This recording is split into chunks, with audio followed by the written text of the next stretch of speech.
You're listening to Health Professional Radio. My name is Wayne Buckler, and this is the Health Academy, a series where we talk to the academics around the world about what's happening in health and what their specialties are and what their areas of interest are.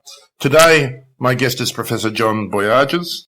John's with Macquarie University, and he is the Director of Lymphoedema Research, Education and Treatment Program at Macquarie University. Welcome, Professor, to Health Professional Radio. Thank you for having me, Wayne. Now, John, I can say lymphedema, but it takes me a bit of practice. Tell us, for our audience out there, what is your area of research?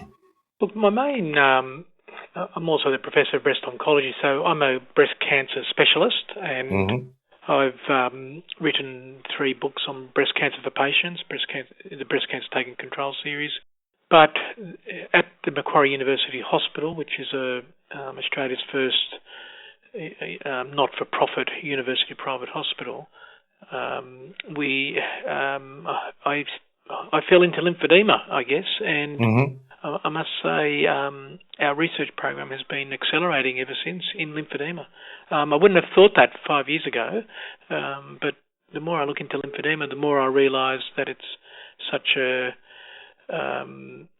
under-researched and under-resourced and poorly understood condition. Now, this is of course one of the great joys and the great curses of research is that you never know where it's going to go, and you just have to follow it as it goes along. What have you discovered as you've been researching in lymphedema? Look, I guess the first thing is obviously lymphedema occurs when the lymphatics are disrupted through surgery, usually axillary dissection in a woman, but it could be groin dissections for men with melanoma or women with gynecological cancers. But obviously the first thing that happens is that there's like a back pressure occurs, and it's a bit like putting rocks in a flowing river. You put lots of rocks in, the water starts to dam up, and then it flows into the tissues. And so the first thing is we understand it's a mechanical thing, but I guess the thing that I did not know, to be honest, 5 years ago, and most oncologists I talk to and most breast surgeons I talk to do not quite appreciate that fluid stimulates stem cells, stimulates adipocytes in the limb to expand and deposit fat. Now, I did not know that, and in the early stages of lymphedema, you can treat it with a compression sleeve, or you can treat it with bandaging or massage. Skin care is really important, with creams like Sorbolene or moisturisers, bland moisturisers. But what I didn't realise is that after a while, fat just gets deposited into that arm, and it becomes a very hard fibrotic arm because of fat deposition. So we've been doing a lot of research around that whole area of fat and how do you diagnose it, how do you treat it, and we're doing some laboratory research on it as well. John, I think you're probably at the forefront of this worldwide pretty much. What do you think that the treatments are going to be that emerge from your work? Well, I guess we've set up an advanced lymphedema assessment clinic at Macquarie University Hospital. It's the only one in the Southern Hemisphere. There's probably 4 or 5 centres in the world that are doing this, but not quite like ours, where we've got a rehabilitation specialist, Dr. Helen Mackey, leads it. We've got expert lymphedema therapists such as Louise Kohlmeyer, 2 plastic surgeons, Dr. Lamb and Dr. No. But essentially, and myself, we have a meeting, we discuss their cases.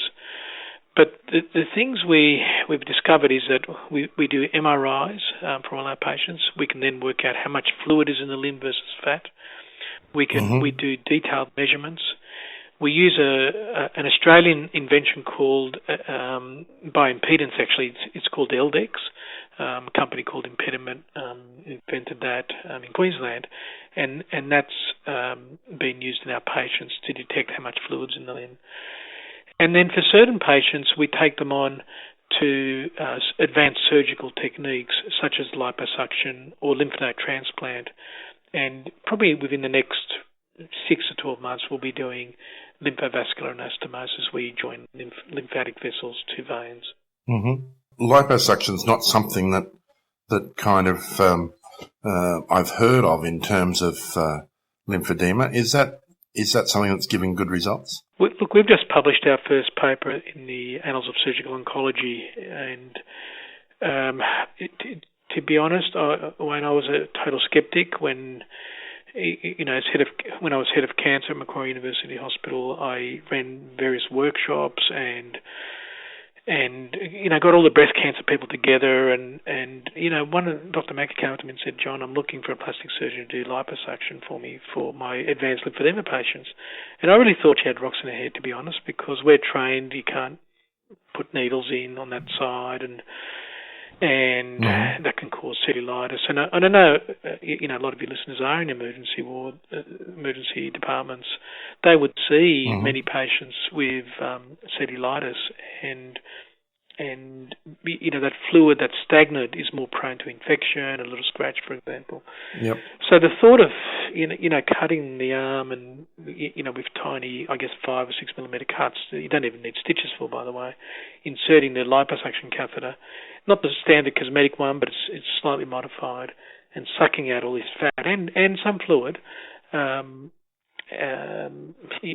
was really foreign to me.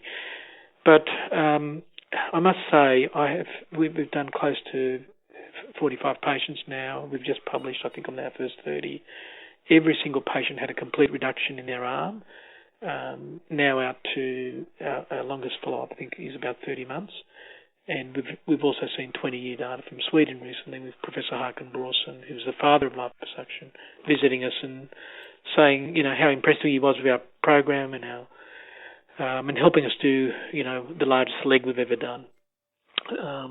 You've got to remember that these people are suffering.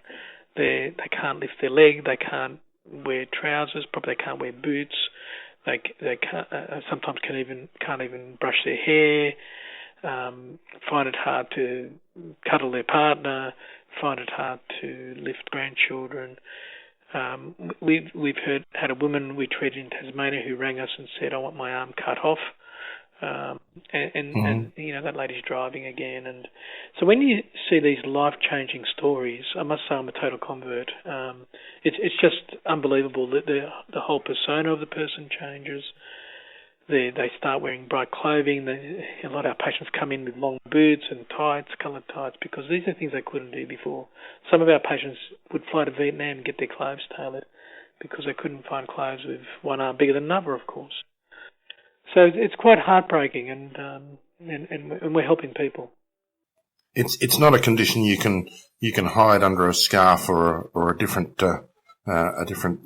brand of makeup, is it? I mean, it's obvious and impeding. And this is what our we've just done national surveys with the Breast Cancer Network Australia databases and our own patients, and I've seen women break down. They said, "Look, we've been through the pain of a mastectomy, chemotherapy, losing my hair, body image and sexuality issues, and then, they can hide their mastectomy scar, but they can't hide this arm with a compression sleeve going through the checkout at Coles or Woolies, and people come up to them and say, 'What's wrong? Did you break your arm?'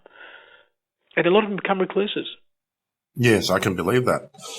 Now, John, it sounds like fascinating research, and I'm sure a lot of our listeners will be keen to track some of it down. I presume that the Macquarie website is the place to go?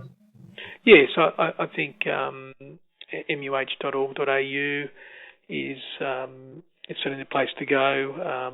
If anybody wants a copy of my book, they can get it from bcpublish.com.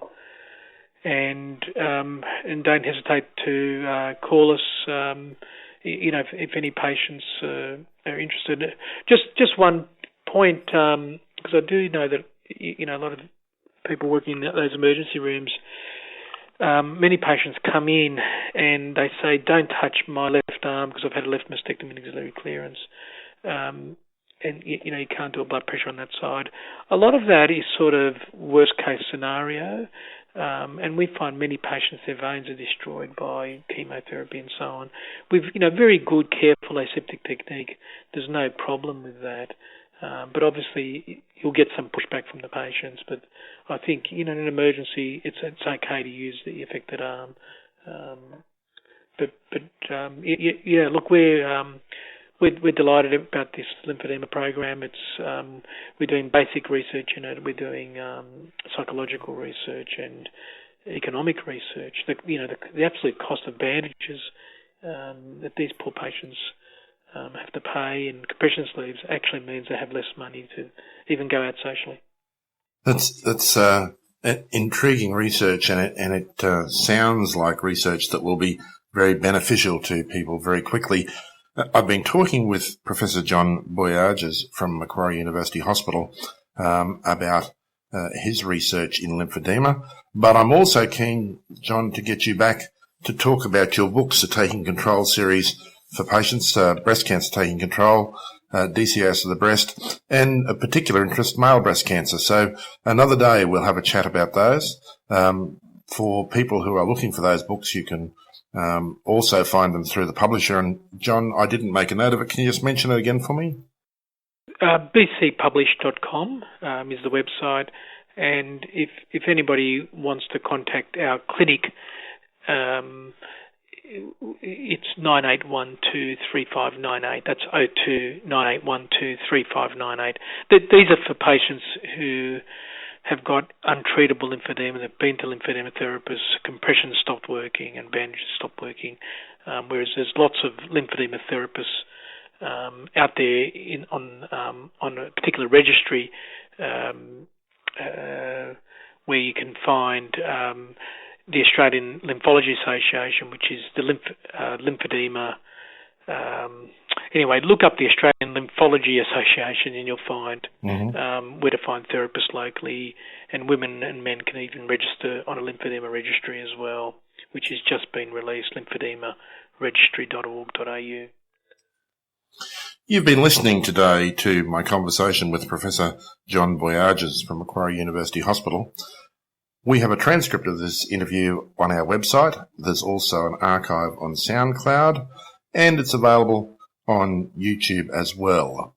That's at www.healthprofessionalradio.com.au or www.hpr.fm.